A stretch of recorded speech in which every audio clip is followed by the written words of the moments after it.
સુરેન્દ્રનગરના ભાડુલા ગામે મામલતદાર ટીમ પર ખનીજ માફિયાઓએ હુમલો કર્યો છે। ખનીજ ચોરી અંગે રાતના પેટ્રોલિંગ દરમિયાનની ઘટના બની।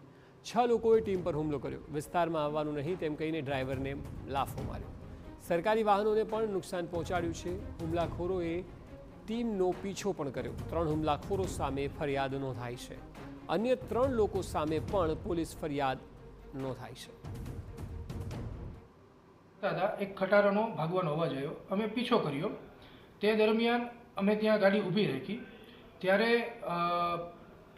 અચાનકથી એક બુલેટ આવ્યું। તે બુલેટ લઈને ભરતભાઈ રમેશભાઈ અલગોતર તે અચાનક અમારી સરકારી ગાડી પાસે આવ્યા। ત્યાં અમારા ડ્રાઈવરને કાચ ખોલીને જેમ ફાવે એમ ગાળો બોલવા માંડ્યા। ત્યારબાદ એમને હાથ ચાલાકી કરી, ડ્રાઈવરને મારવાની કોશિશ કરીને માર્યો પણ।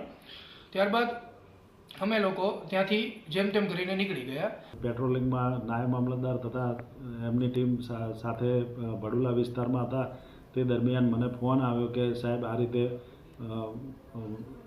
હુમલો થયો છે અમારી ઉપર। તો મેં કીધું તમે તાત્કાલિક અહીંયા આવો, હું આવું સાથે।